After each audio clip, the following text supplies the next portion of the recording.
Hello students and welcome back to Roshi's education point.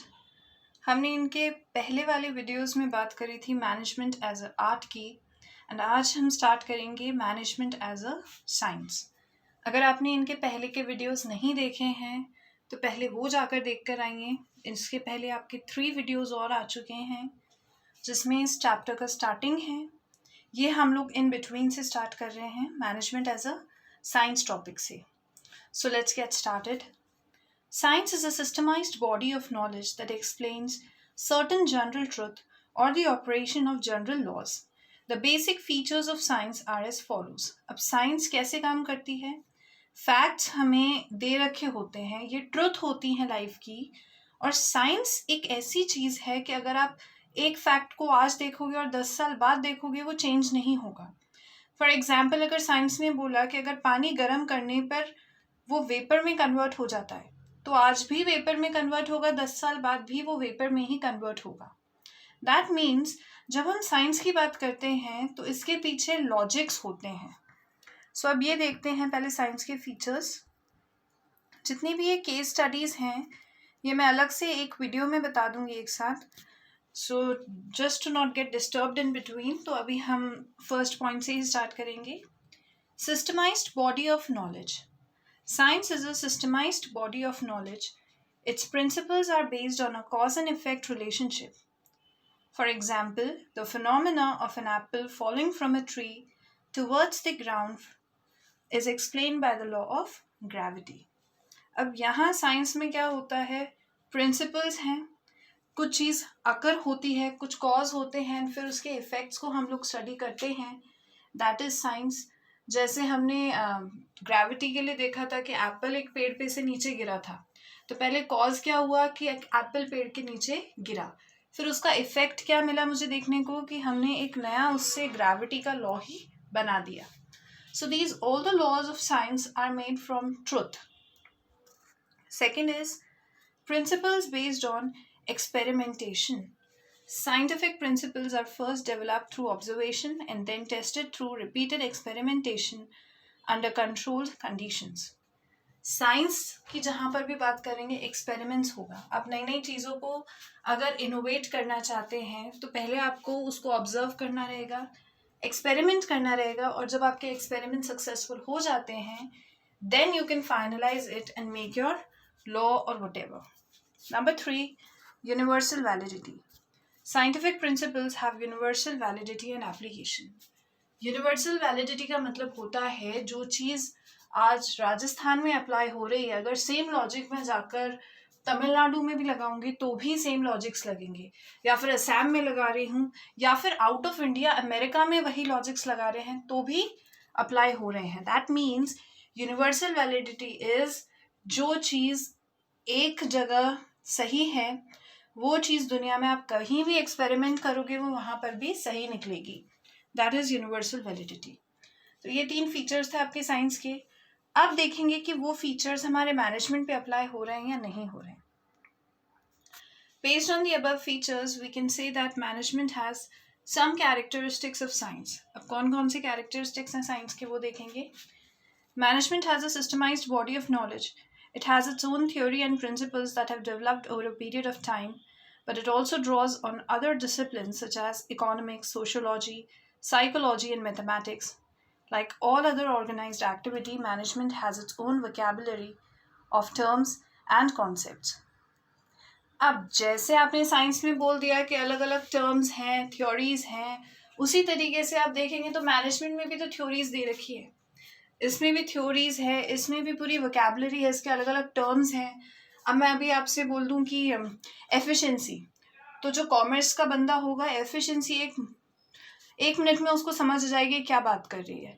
या फिर अगर मैं अकाउंट्स पे चलूँ, बैड डेट्स बोलते ही आपको एकदम से क्लिक हो जाएगा किस मैटर में मैं बात कर रही हूँ।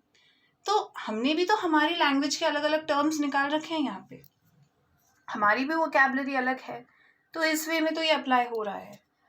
For example, all of us discuss sports like cricket and soccer using a common vocabulary. The players also use these terms to communicate with each other. Similarly, managers need to communicate with one another with the help of a common vocabulary for a better understanding of their work situation. आज दो cricketers आपस में बात करते हैं तो उनकी भी एक कॉमन लैंग्वेज होती है. उसी तरीके से अगर दो मैनेजर्स बात करेंगे एक दूसरे से तो उनकी भी वोकैबुलरी अलग होती है, which is different from a layman. The principles of management have evolved over a period of time based on repeated experimentation and observation in different types of organizations. However, since management deals with human beings and human behavior, the outcome of these experiments are not capable of being accurately predicted or replicated.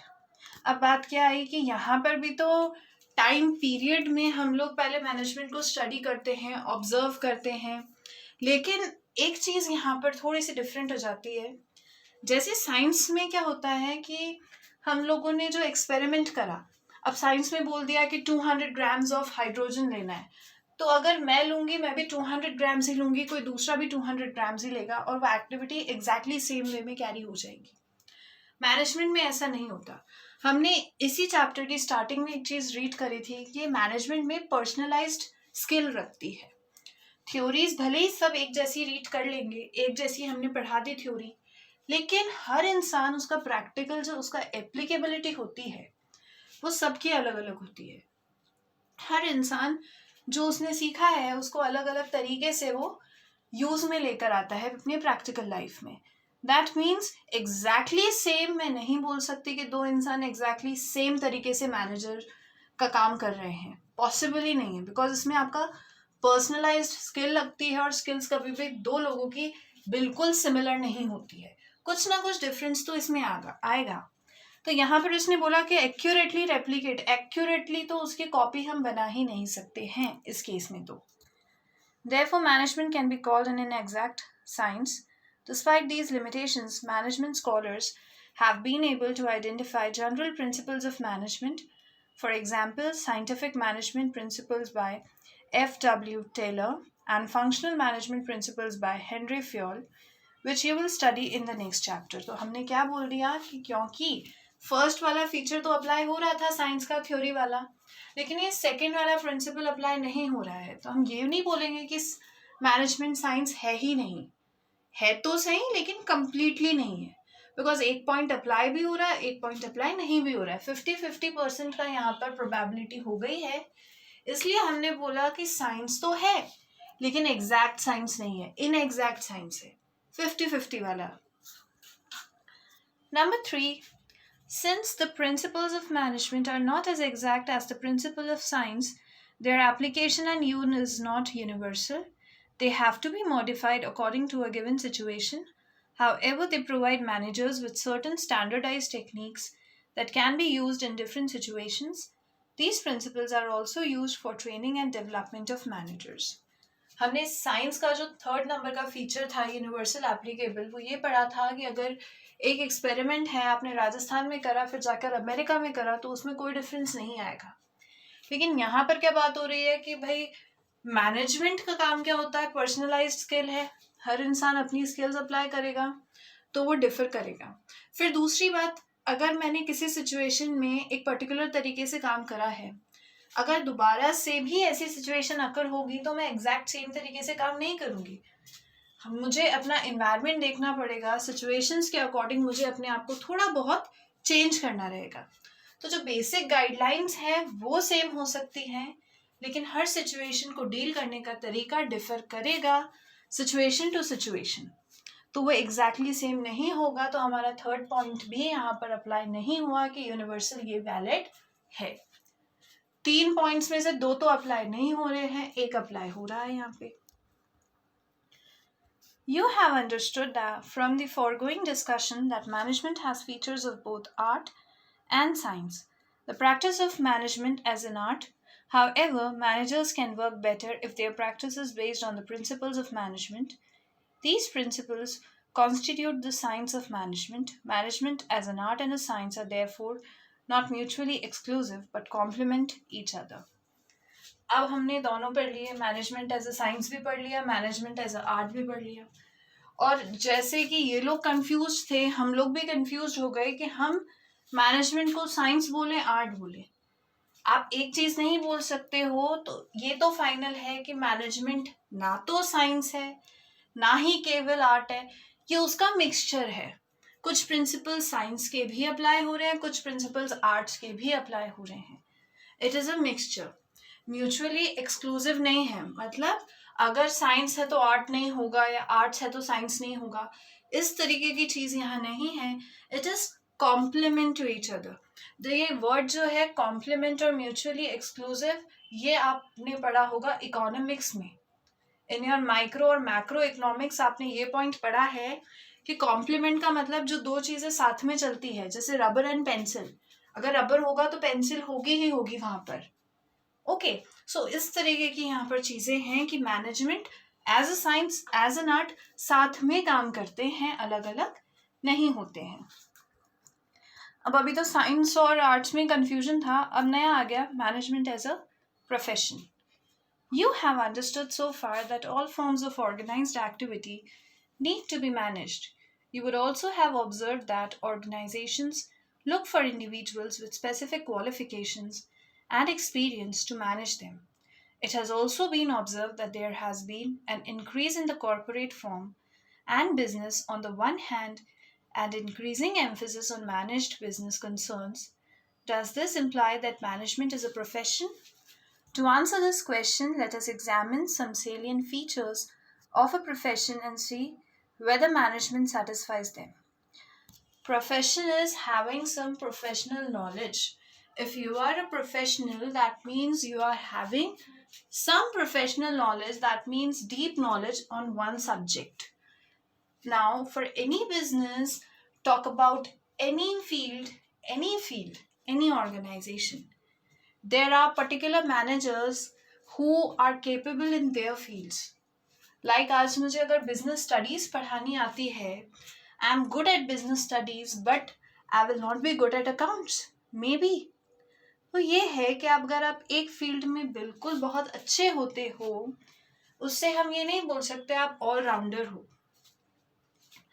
अब यहाँ पर आपको जैसे sales का manager चाहिए, तो हमें एक ऐसा बंदा लेकर आना है which is very best in sales, in doing marketing. तो ऐसे होते हैं ये प्रोफेशनल वर्क्स, एंड हर कंपनी में देर आर प्रोफेशनल्स जो कि अलग अलग काम करते हैं। A profession has the following characteristics. Professional कौन होते हैं? Who is having some profession, profession of a teacher, profession of a doctor, any profession. So these are their basic characteristics. Number one is well-defined body of knowledge. All professions are based on a well-defined body of knowledge that can be acquired through instructions. Now, if we talk about doctors, there are a set of instructions given to a doctor. If we talk about lawyer, there are a set of instructions given to a lawyer. So after following those laws, those instructions, the person becomes a lawyer or the person gains professional knowledge. आज अगर मैं बोल दूं किसी भी lawyer को कि आप दूसरे क्लाइंट का डिटेल मुझे दे दो, वो एग्जैक्ट मना कर देगा, नहीं हम ये नहीं कर सकते। क्यों? ऐसा कहाँ लिखा है? ये उनका प्रोफेशनल कोड ऑफ कंडक्ट है, उनकी जो प्रोफेशन की बुक होगी उसका रूल्स एंड रेगुलेशंस में ऐसा लिखा हुआ है। Number two is restricted entry. The entry to a profession is restricted through an examination or through acquiring an educational degree. For example, to become a chartered accountant in India, a candidate has to clear a specific examination conducted by the Institute of Chartered Accountants of India. If you have to enter in any profession, you need to give an exam. India में अगर आप रहते हैं तो इतना तो आपको पता ही है, कुछ भी प्रोफेशन आप चूज करेंगे एग्जाम तो वहाँ पर देना ही रहेगा। अगर हम हमारी फील्ड से बात करेंगे तो कॉमर्स में the best exam is CA. For being a chartered accountant you need to clear the exam conducted by the institute of chartered accountants of India. Then is number 3 professional association. All professions are affiliated to a professional association which regulates entry, grants certificate of practice, and formulates and enforces a code of conduct to be able to practice in India.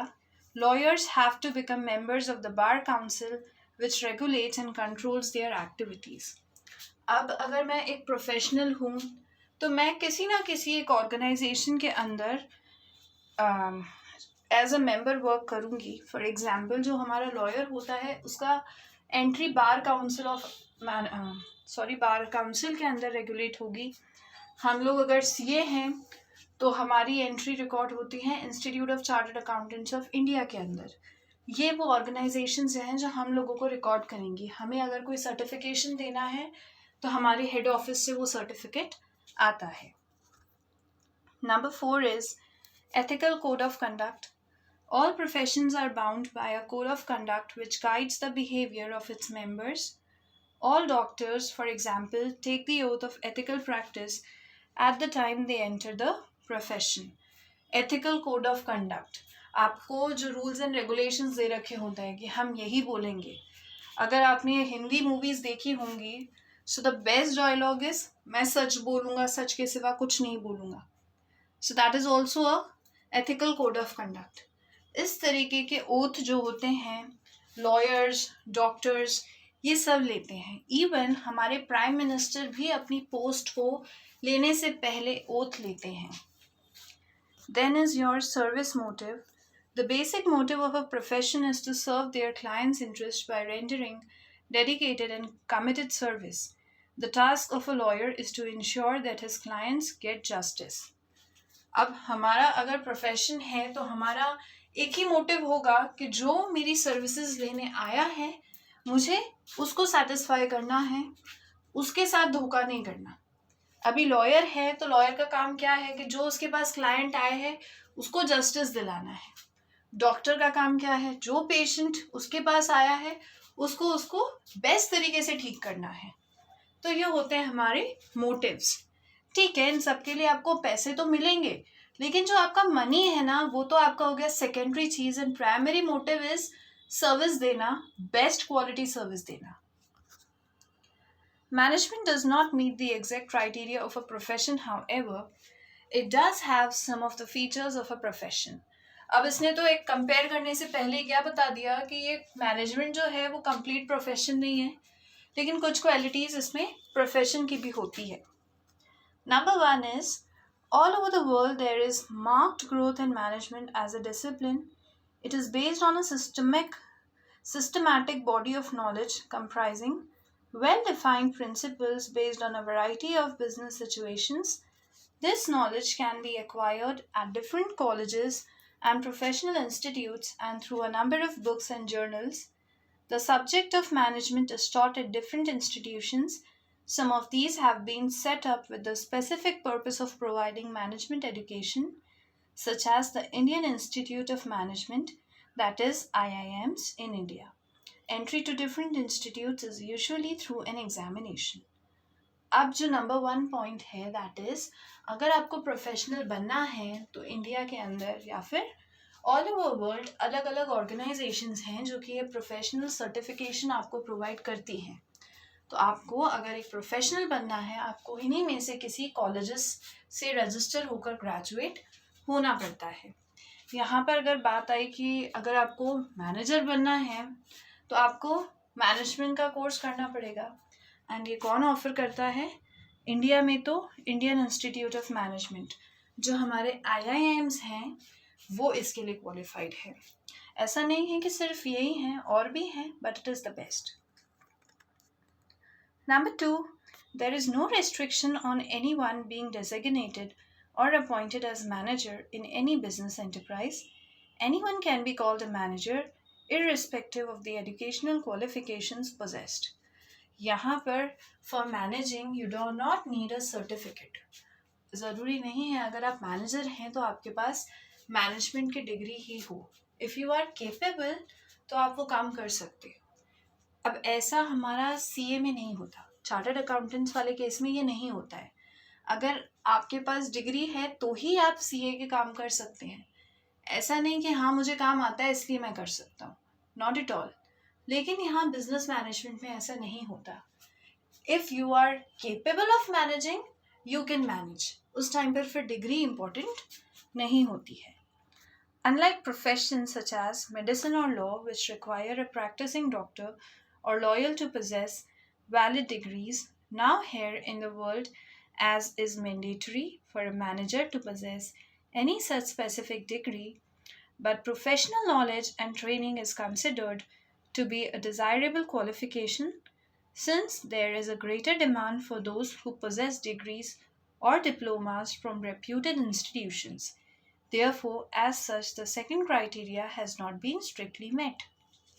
Profession में क्या होता है, मैंने अभी बताया, जो CA का profession होता है उसके लिए डिग्री ज़रूरी होती है. तो प्रोफेशनल्स में कुछ भी प्रोफेशन होगा, you need a degree, but for management you do not need a degree. If you are capable of doing it, you can do it. इसका मतलब जो सेकेंड पॉइंट हमारा प्रोफेशन का है वो यहाँ पर अप्लाई नहीं होता है.